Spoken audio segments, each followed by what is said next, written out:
Hello! Today I'll be showing you how to make this banner. I like to call it bunting. I think it's called different things in different places. This is a follow along tutorial to the pattern that I have launched. So if you're looking for that pattern, it is linked below. This is a super beginner friendly pattern. If you've never really sewn before or you're a little bit intimidated, this is a perfect one to start with. It doesn't require a serger or anything complicated, just your sewing machine and a little bit of fabric. The banner pattern is part of my dinner party bundle. This bundle is designed to teach you how to sew from the easiest pattern to a more complex pattern. So this one will be the easiest pattern to start with. Then we have some table mats and coasters. And finally, I'll be building your skills up all the way to the apron. If you want to find the entire bundle, it is linked below. And if you haven't bought the pattern yet and you're not really sure whether or not you want to, I have released one of the shapes of the banner for free, so that is also linked below. So if you want to try that one out first, see how that feels, and then come back to this one, you're more than welcome to. Speaking of the free pattern, that video will have the instructions how to print and assemble your pattern and cut it out. So please go have a look at that if you haven't done that yet. And then I will show you how to make the two other shapes, the rectangular and the circular one, and also how to add letters, numbers, symbols, all of that stuff to your bunting. Let's go. The tutorial on how to print and assemble your banner pattern pieces is in the free pattern instructions / tutorial. So in this video, I will skip straight to the two other banner pieces, as well as the characters and the letters that you can add onto them. Starting with the letters, these can only be added to the rectangular and circular banner pieces, not the triangular one. So if you're planning on adding them, please make sure you're adding them to the rectangular or circular banner pieces. In the pattern, you will find all 26 letters, 10 numbers, and many symbols. For the letters and the symbols, each letter is printed on one sheet of paper if you're using the A4 or US letter file, so you can print out just the pages that you need. The instructions will have a diagram of what pages have which letters, symbols, all that kind of stuff, so you can have a look at that. Using paper scissors, slowly cut out the shapes that you need. Once you've cut the pattern, to place them on your fabric, you want the letter fabric to have good contrast with the fabric that you're going to use for the banner. For example, white lettering on a patterned darker fabric is going to work really well. With the pattern paper on top of your fabric, you can trace it with a water-soluble marker or a heat-soluble marker, also known as friction pens or even chalk, and slowly cut out the shape of your letter out. You can also pin your pattern piece to your fabric and cut it out that way. Using pinking shears that have a jagged edge is going to help prevent fraying on the edges if that's something that you want. Speaking of the instructions, there's also a guide on choosing the right fabric. If the fabric you choose for your letters are a little bit flimsy, you can always interface it with sew-in or fusible interfacing. Interfacing is something that gives structure and stability to your fabric. To do this, cut the exact same pieces out. If you're using fusible interfacing, make sure that the shiny glue side is up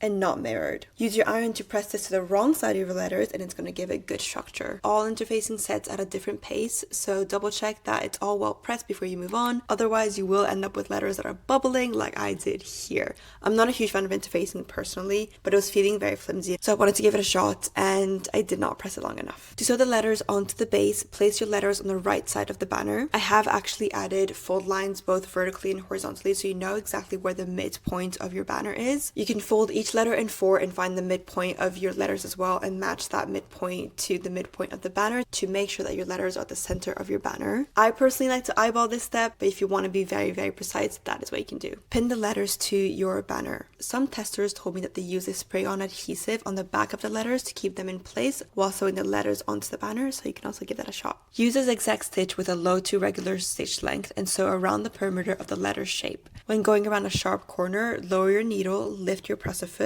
and pivot the fabric in the direction that you need. Then lower the presser foot back and keep sewing. This is going to take a little bit of maneuvering, and if the fabric gets stuck, if you veer a little bit off your stitching line, that is totally fine. Go as slow as you need, and you can always pick your stitches out if it's not looking exactly how you want it to look. It can be a little bit of a tedious process, but I promise it is so worth it. When going around tight edges, you might need to start and stop a little bit, lift your presser foot to keep the fabric flat at some times, but once you get the hang of it, it won't be too complicated. You can also use a contrasting thread here if you want a little bit of a fun touch or if you want help making the letters pop out a little bit more. Once you're done, give your letters a good press to get rid of any bubbling. If a zigzag stitch feels a little bit overwhelming, you can also hand sew on the letters. A simple stitch going in and out from both layers is going to be enough. And when doing this, the edges may fray a little bit with certain fabrics, so I would recommend using pinking shears. Again, these are scissors that have a jagged edge to cut your letters out so that they don't fray.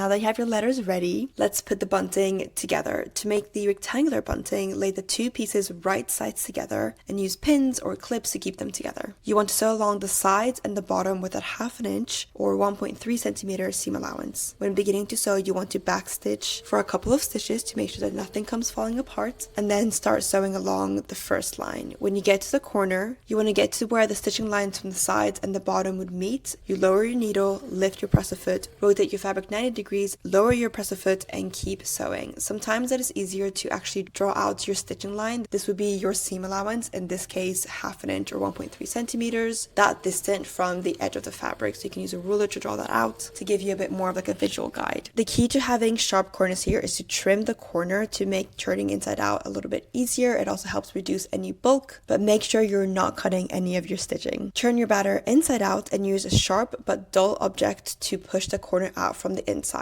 I sometimes like to use a pin to pull out some of that corner that is a little bit more stubble. For this process, you can also use a point turner, which are designed to push corners out. Give it a good press. The circular banner piece is very similar. You lay the two pieces right sides together, use clips, pins to keep everything in place, and sew along the side and the curve with a 1/2 inch or 1.3 centimeter seam allowance. The big difference here is that you want to clip the curved edges to make turning it inside out a little bit easier. There are two ways to do this. You can either do a regular clip or cut these little triangles out that reduces even more bulk when you're turning inside out. Once you have turned everything inside out, give it a good press. The curved edges may be a little bit stiffer or clunky if there's a lot of fabric, but pressing it will help it lay flat. Alternatively, you can top stitch around the edge to give it a nice crisp finish. Now, another way to finish the seams is to use pinking shears for a fun zigzag edge. To do this, you want to lay the two pieces wrong sides together this time and stitch around the piece with a 1/2 inch seam allowance. Use your pinking shears to trim the sides and the bottom edge of your banner panels. You want to get close to the stitching line, but be careful not to cut the actual stitching line. Fun fact, pinking shears are actually very cool. They cut your fabric on the bias, which is what prevents it from fraying.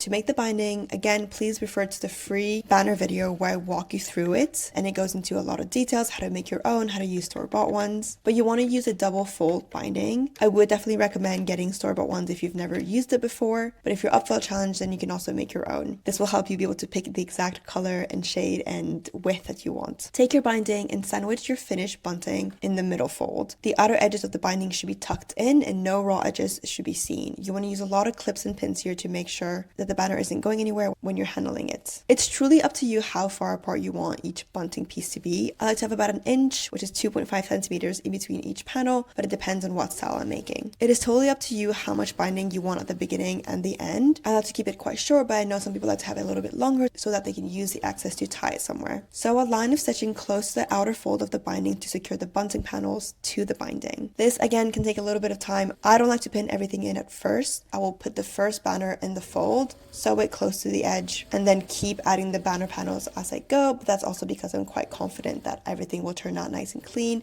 If it is your first time and you prefer to clip everything in, I would recommend you do that. Once you have finished all of your bunting panels, you can finish the edge of your binding by folding it inwards 1/2 inch or 1.3 centimeters once, and then again and top stitching that so everything stays nice and clean. You really do not have to finish the seam if you don't want to. It can create a little bit of bulk, but if you want everything to have a clean finish, that is how you do it. There are endless amount of things that you can do with this banner pattern. My testers have made such different, fun, creative pieces, so I hope you can use some of them as inspiration for your own banner. Congratulations, your banner is done. I hope you're proud of yourself. If this was one of your first projects, I'm so proud of you, and I hope that you enjoy your banner. If you haven't gotten the full dinner party bundle, then that is linked below, and if you're following the order of difficulty for the dinner party bundle, I will see you in the coasters tutorial.